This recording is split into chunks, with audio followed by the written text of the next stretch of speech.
Hello, dear friends. I want to talk about differences today, how we manage differences. I notice when I'm in different groups, which I am, I do like to engage in groups and just kind of, it gives me a sense of it's feeling into what's going on with other people from a place of curiosity.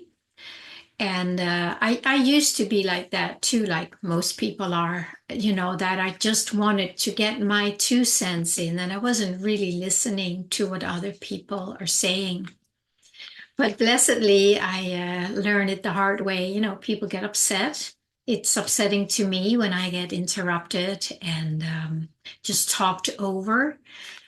I don't enjoy it at all, and it doesn't go anywhere. Nobody's really listening to the other because everybody wants to be heard. And that's something also to pay attention to, that everybody has a need to be heard.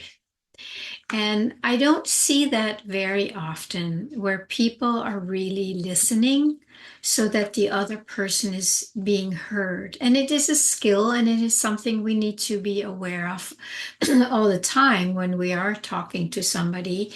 If we're just, holding back what we want to say and maybe give them advice or just totally bulldoze over them. And this need to be heard is really, really big. And I think there's a good reason for that. Probably because we have not been heard deep in our core in a way that we all crave. And because we're not being heard, then we do this, bulldozing over each other. And, that doesn't make you feel heard either. It's actually more painful, obviously, because you really are right in the midst of this, trying to share something that really matters to you. And then it's just being, ignored or overridden or anything like that. And so it keeps us in a state of discontent, wanting something, wanting to be heard. I do think we all need to be heard. I think that underneath a lot of the talk that most people do, which is just a word, a tsunami of words that oftentimes doesn't really mean much. But if we can create a space, if nothing else, just inside of ourselves to kind of start sensing, what is this person trying to say? What is important to this person? What are they trying to convey? But they're using all these words to back it up with or something. And it is because in our society, we have not learned and we have not been received in our true essence.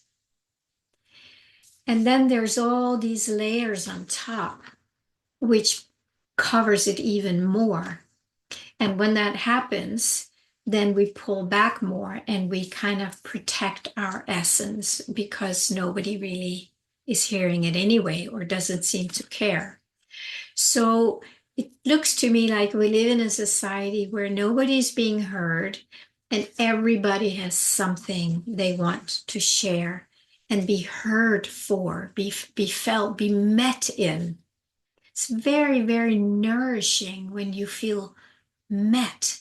I know, of course, as a therapist, when I sit with my clients, there's often tears because, like, oh, finally I'm being heard in what I really want to say or want to be met in or understood in.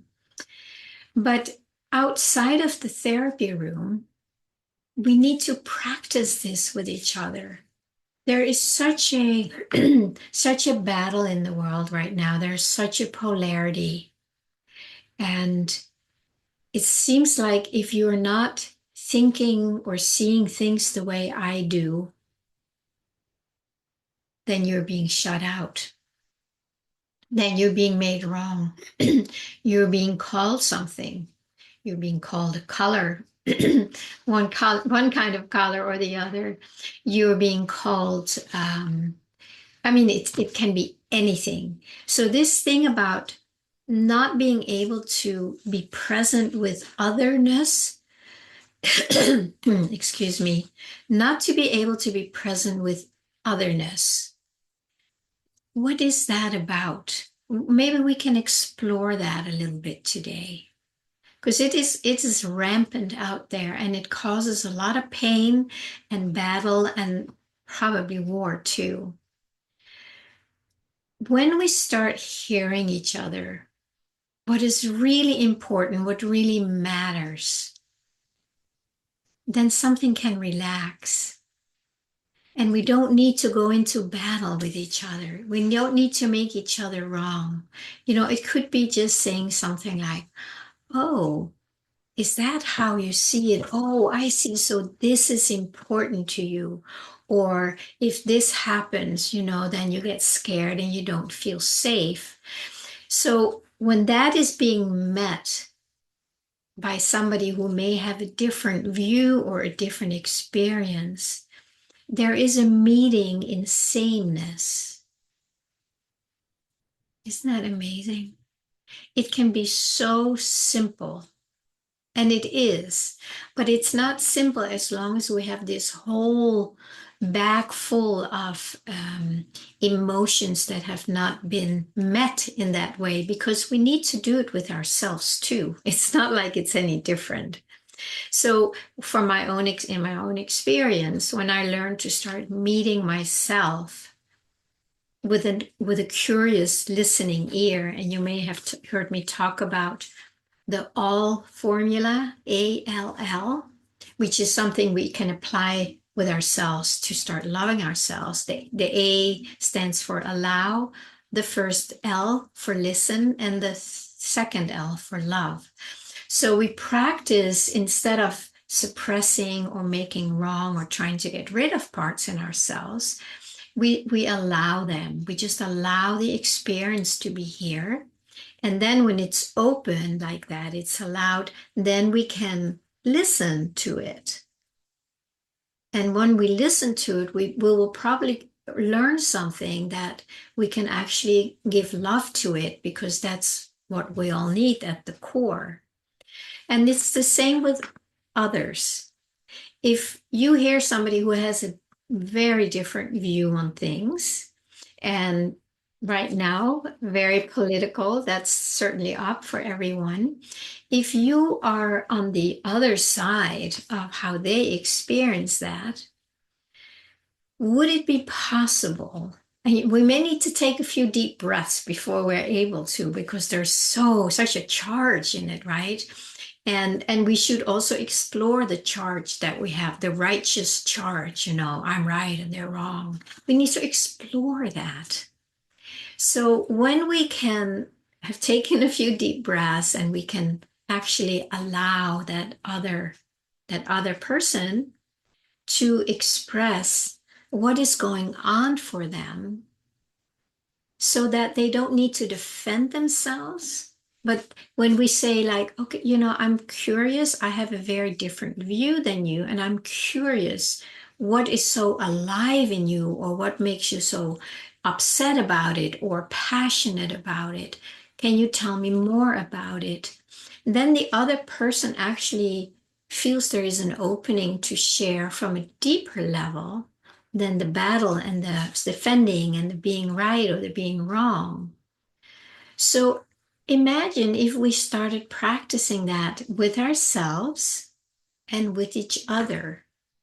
It's like, oh, wow, you come in with a curiosity. It's like, oh, wow. And then there is the allowing for that experience to be shared. And of course, at the end of the day, we all want the same. And that's why it's really sad that there is such a battle and so much war going on in the world that is not necessary. I'm just, as I say that, there's always like, I get a little like, well, what about this and what about that? I know there's a lot of violence going on also. And not everybody is able to just stop that violence in the moment and say, hey, something is up for you. Tell me what's going on. There are times when we can do that, and there's times where we cannot do that. Those may be the times that we just need to remove ourselves because it may not be safe, both physically or emotionally or mentally. So because, okay, I hear you, you're very upset about it. Let's talk when you have calmed down a little bit, and I'm just going to remove myself now. So those are also real. We need to know how to handle that. But when it's not like that, how about starting to practice to just be curious, like, oh wow, tell me more. Okay. And it is beautiful because when we get at the core of it, we do want the same. We are not different. I did a video not so long ago. I think it's called Programmed to Polarize with a question mark. And I do see that there's so much programming going on. I have talked about programming, and it is so much bigger than any of us can even imagine. So when you start opening up to that, it's like, ooh. And so if I talk about that, you may go like, oh, or you might go, oh, I wonder what she knows or believes or has connected with. And then be open to maybe learning more. It's like, wow, you see it very differently than I. Can you share a little bit where you get that belief from or that knowing from, whatever it is? So that is definitely something I am inviting us all, and it always includes myself. I'm not sitting here on a pedestal like I know everything, because I don't. I just know things as they show up, as I experience them in life, as a meditation shows me, as a shift happens. That's what I know. Besides that, I don't really know much, and it's actually quite nice. But would you be willing or would you be interested in just taking that on as a little practice? Maybe soon you'll meet somebody and they have a totally different experience. Take a few deep breaths before you want to bash in with your opinion and question your opinion. If you want to question the other's opinion, maybe I can question my own. Why do I believe that? What makes me so righteous about that?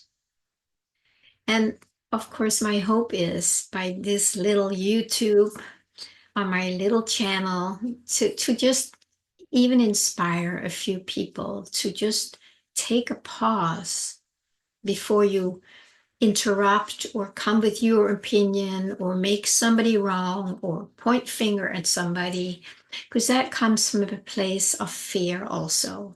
And when we listen to the fear, that fear can show up as righteousness, anger, blaming, any kind. There's usually fear underneath.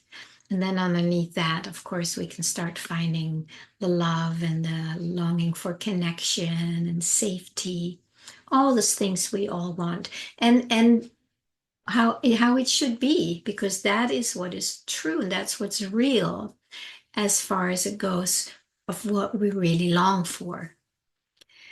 So if you want to give that, a shot, and yeah, let me know how that works for you.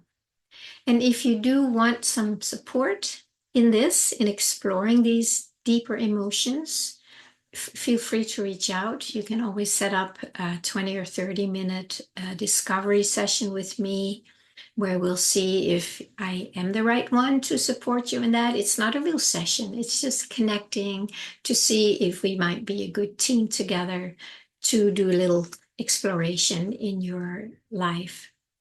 And you're always welcome also to sign up for my once a month Tuesday morning online gathering that I'll put the link in the description below.